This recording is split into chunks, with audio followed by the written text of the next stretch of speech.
I'm Ellen Rashad, and I'd like to welcome you to Gardening in a Changing Climate. It's a workshop developed by the Northwest chapter of the University of Vermont's Extension Master Gardener program.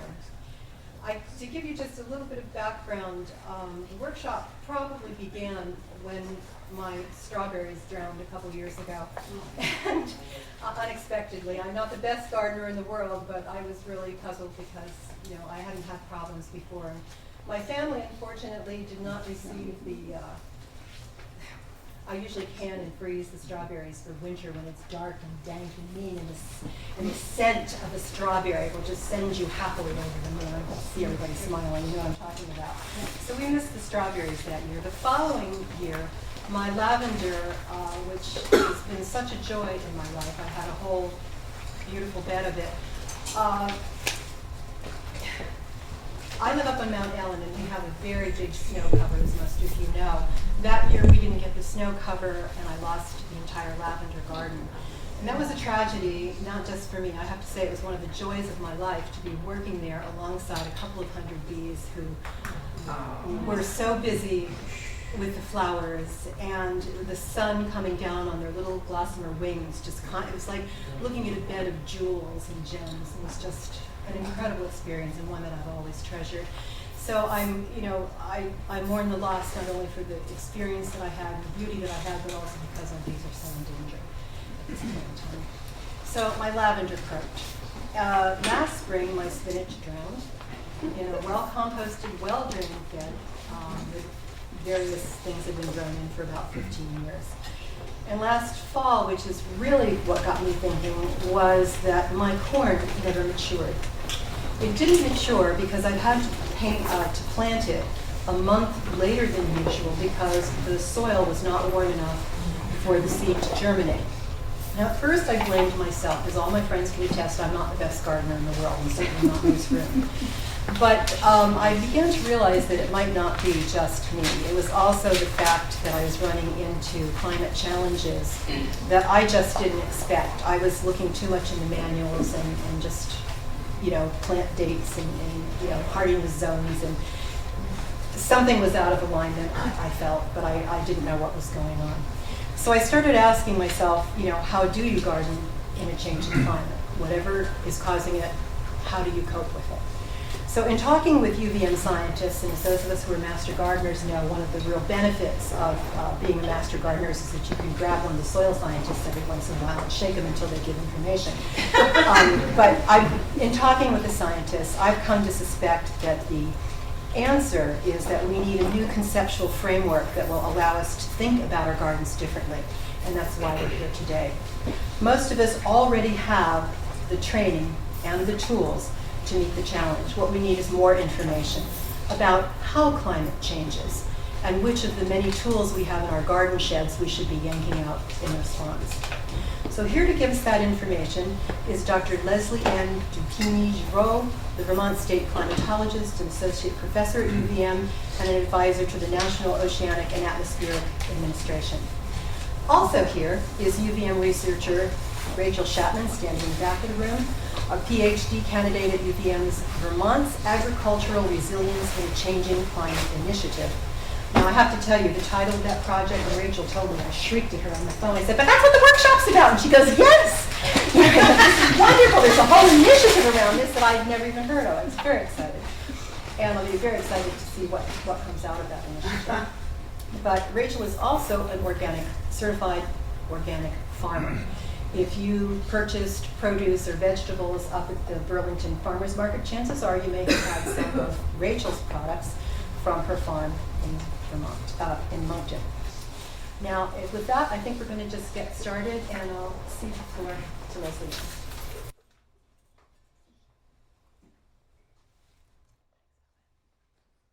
Well, thanks, Ellen, for that very gracious introduction. I sat there listening to you, and I thought there's nothing left for me to say. She sort of pretty much covered it all in terms of why we're here and some of the things that we're actually interested in. So I guess we should pretty much dive into things. And if it gets too dark in here at any point, please wave so that I'll know to kind of liven things up either verbally or try and liven them up here as well. Okay, So I thought one good place to start would be with this slide, which you can find on YouTube, which takes you through the entire year and shows you the green up in the spring and into the summer, as well as the senescence that occurs in the fall, and shows you both in the northern hemisphere, the polar regions, which are of course of concern to us as climate change continues to evolve, and the impacts that we see in the high latitudes, but it also shows us what's going on here at our latitudes.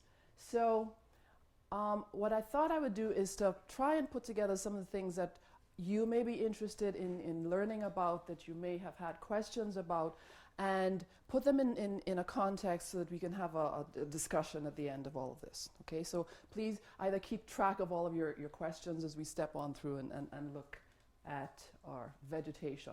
So we're going to talk a little bit about how weather and climate affect our vegetation, be they agriculture, be they crops, be they forests, be they their gardens. We'll talk a little bit about some of the environmental factors that need to be kind of considered, because Vermont does not look like Kansas, which means we've got slight differences in how rainfall affects us here. And then we'll talk a little bit about climate change, which is, of course, the thrust of this workshop itself.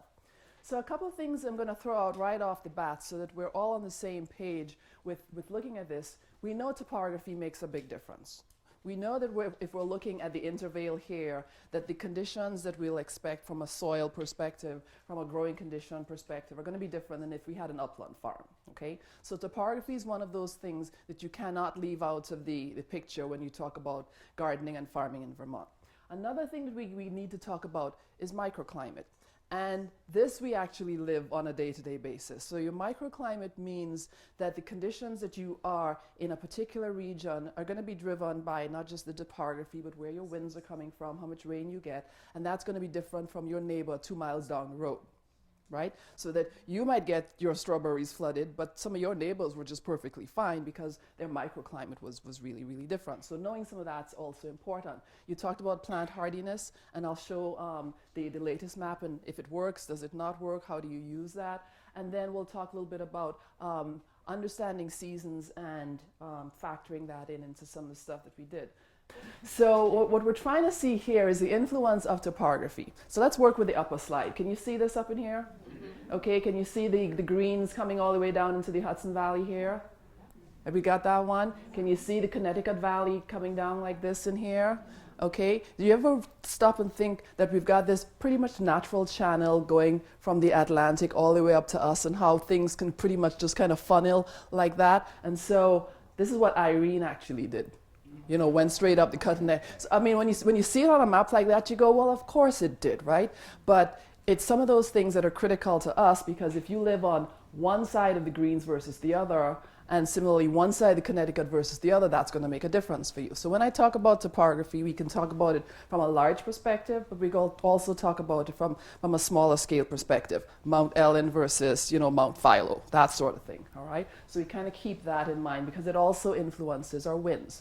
So remember a few years ago, back in 2008, we had an ice storm in the southern part of the state that we got snow across in here. And that was, again, a classic case of understanding our topography, because if you look at it on the satellite maps, you see this kind of like dividing line that goes like this.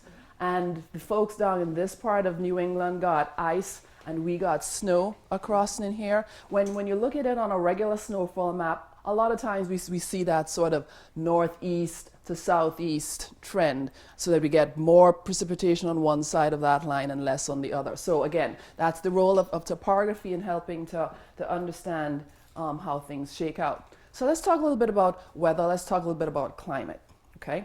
And I'm gonna kind of focus in on certain parts of things that fall from the sky, and how does that affect us. So one of the things that we're particularly interested in as growers is how much rain is falling. Is it falling in a nice gentle rain, or is it falling in thunderstorms? And thunderstorms can bring other stuff like hail, right? And they can also bring other stuff like tornadoes. Now, tornadoes, which are these lines that you see in the red across in here, when I asked, do you tend to think of Vermont and tornadoes together? Yeah, you told me the same thing as the folks on Wednesday did. Everybody said no. And why do you not think about tornadoes and hurricanes and Vermont together? Not flat enough, right? So when you think about tornadoes, they tend to occur where the land is pretty much flat, right? And knowing what I just said about topography, that is not going to be ideal for us here. But let's look and see where some of those incidences are. See this region up in here, the St. Albans, Swanton region? You know how that's that flattest part there of the Champlain Valley before we get into the Green Mountains? So you see a sort of incidence across in here, and also in the Connecticut Valley in here. So any place that is particularly flat would be a little bit more conducive to having tornadoes, okay? So the green dots in here show the places where you've seen a lot of hail, and hail can of course do a lot of damage, especially if it occurs in the spring and early summer when your plants are still growing. So thunderstorms produce these things called downbursts. And downbursts, let me play that one more time for you. Downbursts, what they do is, as they come down from the cloud and they strike the land, some of it goes this way, some of it goes that way. Have you ever gone hiking in a forest and actually seen all the trees falling down one side? Mm-hmm. You've probably seen a downburst, okay? Because if all of the stuff comes down, the winds and all that heavy rain come down, knock everything this way, all of those are going to be like flat that direction, right? So you've seen some of this stuff, okay?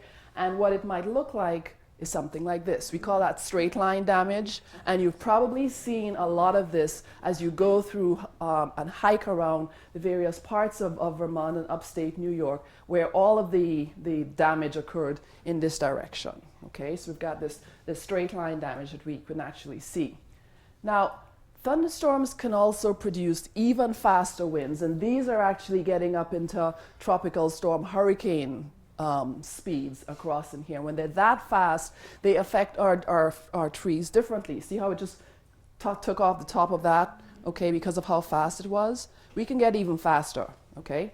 And when we get up into like category 2 and category 3 type of hurricane wind speeds, they take out the tree completely from the roots because of how strong those winds are. And so what we're looking at here is some of the damage that we've seen in the sort of largest, most severe thunderstorms that have been observed across the state.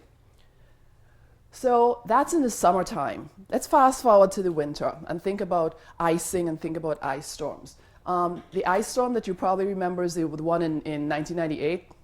Okay, everybody remembers that one, and the sort of damage that occurred then. When we think about that particular ice storm and how severe it was, one of the reasons why it was so severe is because how long it lasted. It was like almost a week long that we got that freezing rain that kind of went on and on and on, and we came up with creative recipes, and we also became very, very friendly with our neighbors because we needed to share, right? Everybody shaking their heads. You remember all of this. But from a vegetation perspective, there's some species that tended to be more prone to being damaged by ice, and those include things like birches because of how soft they are. So there's a lot of work that was done at UVM that kind of measured how much damage occurred, and in some of these cases, the amount of ice, the 3 inches worth of ice that was on some of these branches and stems was as much as 400 times the regular weight of the trees. And so when you see some of that breakage that occurred in the post-ice storm event, it's because of the additional stress that we're looking at on the trees. So we can think about some of the other icing that has occurred and how does that affect us here in the state. So thunderstorms are huge, icing is huge, but what else can we think about from a weather and climate perspective as we're moving towards how do some of these things change?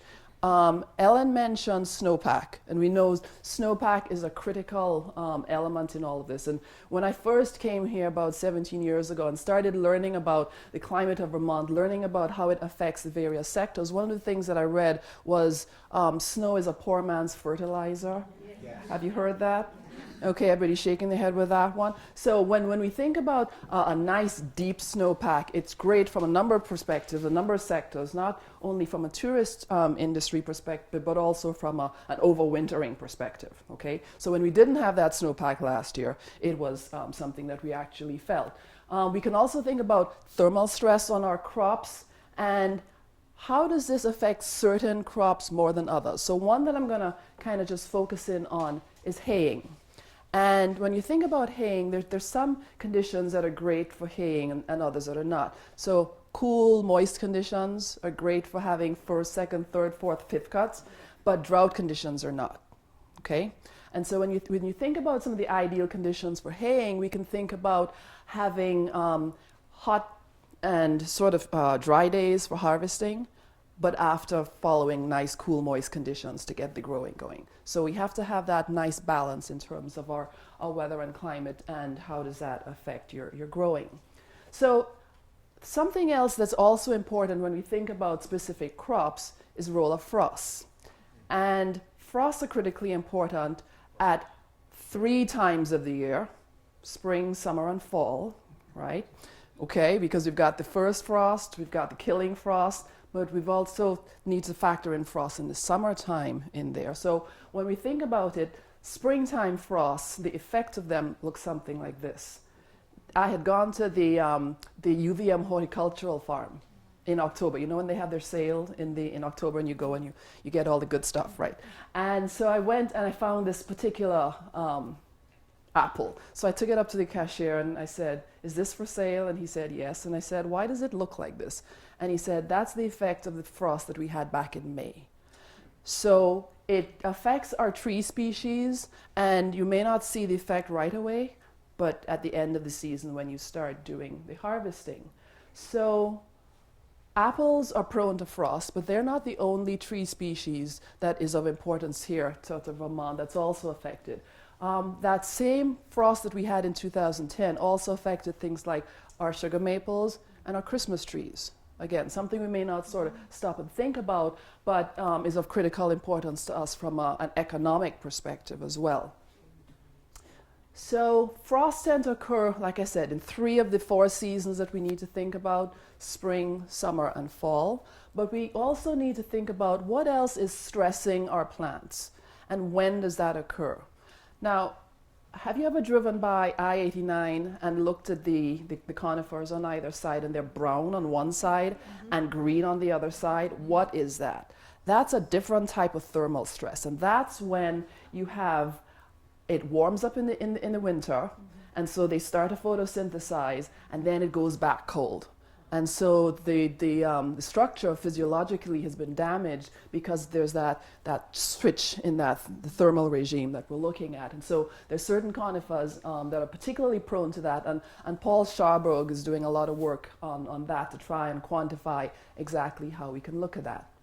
So all of this thermal stress and all of this thermal pattern, we can use the plant hardiness map to actually help us with some of our choices. Do you use this when you do your selections? Sometimes. Does it work?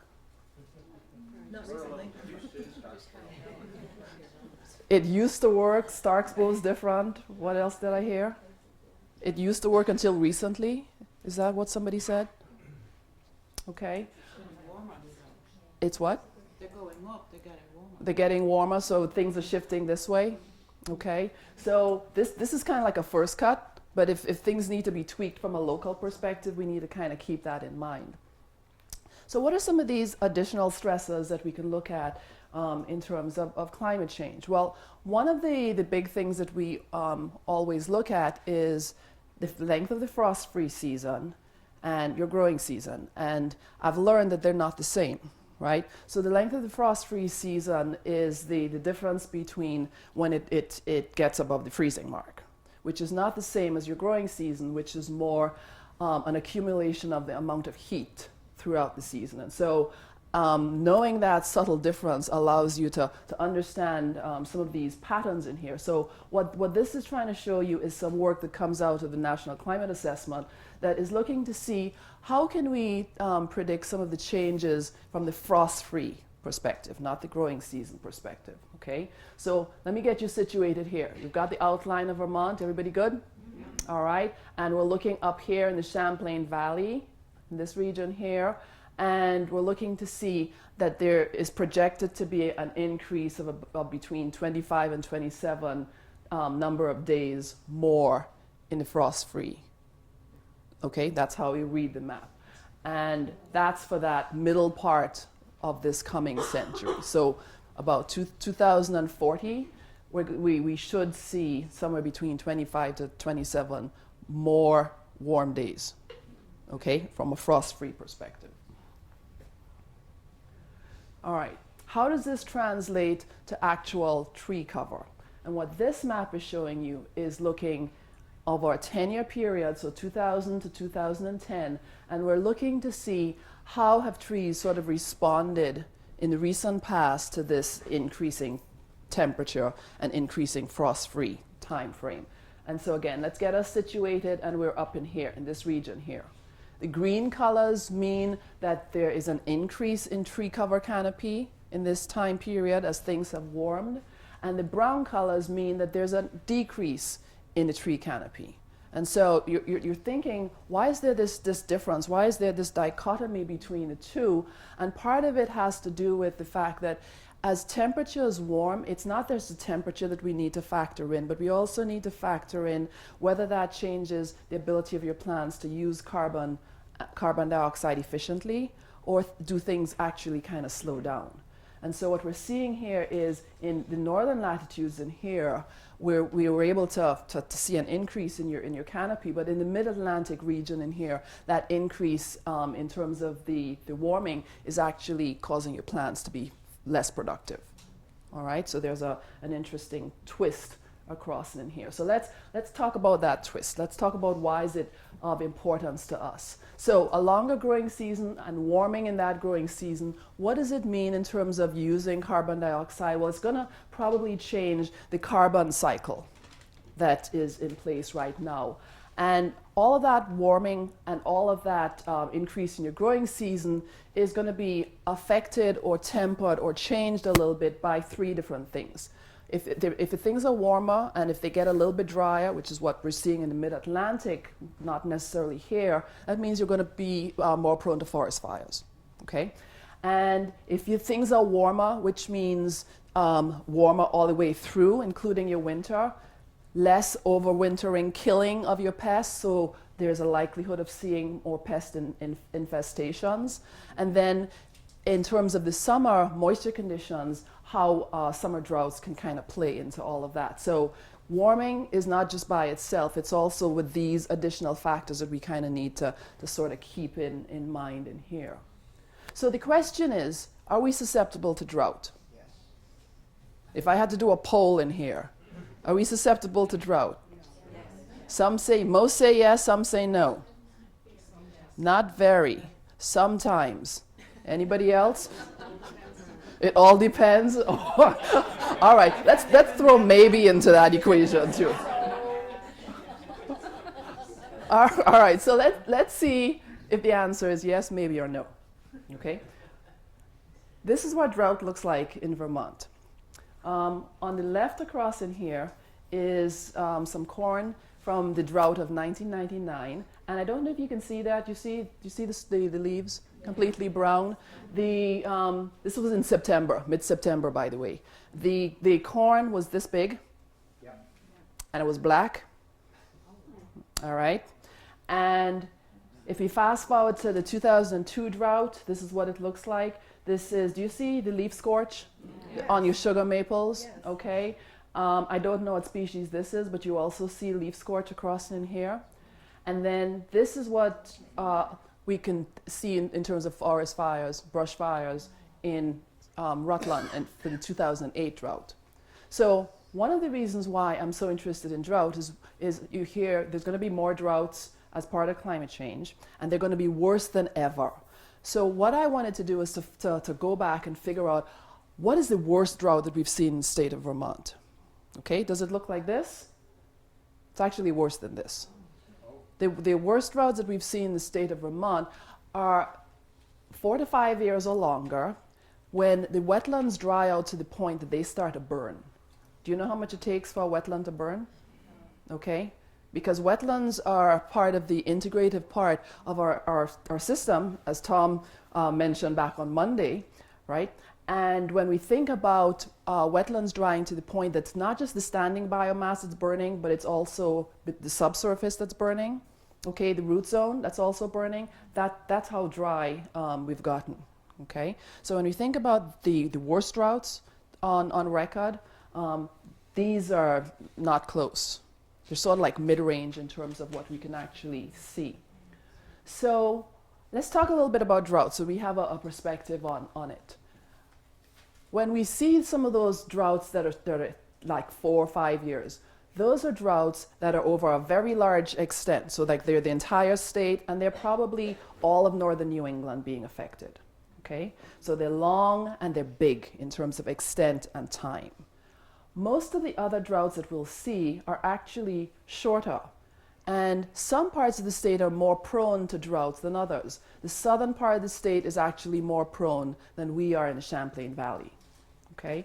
So the southern part of the state actually tends to be in drought more often than either the Northeast Kingdom or the Champlain Valley does. All right? So there's a difference in terms of that. So when we talk about drought, we shouldn't talk about the whole state because it's going to differ from one region to the next. Now, the other thing about drought is it can occur every single season. So that includes winter, right? If you don't get precipitation in the winter, that's a drought as well. How do you see that? Like little snow. Who's going to be affected by that? Ski industry.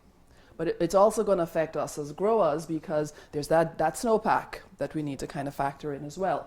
So that's some of the things that we need to think about. And so what we're looking at here is 2 different seasons. You've got winter and how the precipitation has fluctuated from 1895 to the present. And this lower one here is summer. And right off the bat, you'll see that winter and summer don't look the same in terms of their pattern. Okay, so that's one of the reasons why we need to kind of tease out that seasonality perspective that I mentioned before. All right. Now, last thing on here is, and this is characteristic of Vermont, we can go from a drought to a flood in the same year and in the same month. Right? You know Hurricane Irene? Hurricane Irene was actually preceded by a drought. So we had Lake Champlain flooding in April and May. And then we actually dried out enough to be in a drought, and then Irene came along. So if you only look at the whole year, you would have never known that we were in a drought. And I was actually working with the emergency management folks to do a disaster declaration for drought before Irene came. Okay? So this tendency to go between floods and droughts looks something like this. This is as of last night. And this is the Lake Champlain levels for 1st of January up until right now. So the purple line here is the level that's been measured for all of 2014. All right? The blue line here is the highest that the lake has ever gotten. And this is the 2011 flooding. This is Irene down in here. Okay? And this down here is the 1927 floods. Flood of 27? Okay, right. So we got our 3 markers. We've got this one, our spring flooding, we've got Irene in here, and we've got the 1927 flood. So that's the highest it's ever been, okay? The green line down in here is the lowest that it's ever been. And that includes years like 1909, okay? So now that you've gotten situated, let's look at 2014. 2014, we were actually sort of chugging towards, see how dry we were? And then remember the National Weather Service put out a forecast for potential for flooding. And in the space of less than 2 or 3 weeks, we went from being almost as dry as we've been to almost approaching those 2011. So when I say to you floods and droughts in the same year, we've seen that this year. Okay? So we need to continue to look at all of these different factors together to get the full picture of what we're looking at here. So forgive me for this slide. Look at me instead. I'll talk you through this slide. And it's, why do we need to understand drought from a growing perspective? So you know when you don't get enough precipitation, that's one way of looking at drought, right? And that's what me as a climatologist would be looking at. So that's called meteorological drought, when you don't have enough rain or snow, okay? Now, when that lack of rain or snow starts to affect the shallow-rooted vegetation, like your grass, you know your lawn, and you see it starting to brown up a little bit, then you know you've moved into the second type of drought, which is agricultural drought. okay? And that takes a while. It takes like about, a couple weeks to a month to start to kick in. But when that goes on for more than 2 or 3 months and you start seeing the lake levels dropping, you start seeing the Winooski dropping, you start seeing your wells start to drop. Now you're talking about the third kind of drought, which is hydrologic. All right, so there's a lag going on, and we need to care about each part because it's going to affect us, especially if we do things like irrigation and so forth, okay? So this is to show us the sort of end result of why do we need to think about and care about drought. So when you think about when it occurs and which species are affected, do you know that most of the color in the fall is from sugar maples? It's not from stuff like Norway maples, right? So if your sugar maples are affected by drought and you get that leaf scorch, that's when you see, that kind of yellowy color in the fall. It's not, it's there, but it's not the greatest in terms of pictures. That's the effect of drought on your sugar maples, okay? When there's a perfect year, this is what your sugar maples look like. This sort of vibrant orange, reddish type color because they were not moisture stressed, all right? So knowing when that occurs is going to be of importance to different parts of the economy. Now, the last thing about drought, and this is what you should probably all make a note of, why we should care about drought, it's because it affects the ability of your plants to absorb carbon dioxide. And so this is one of the reasons why when I ask you, are we susceptible to drought? And we now are going to say yes. And do we care about drought? And we'll all now say yes, right? Because it's going to affect our plant's ability in terms of its yields. All right. It's also going to affect all of the carbon loss from the soils that are taking place. So there's a sort of feedback to looking at drought and to understanding it and appreciating it when we have this in our system. Okay? So that's one big piece in here.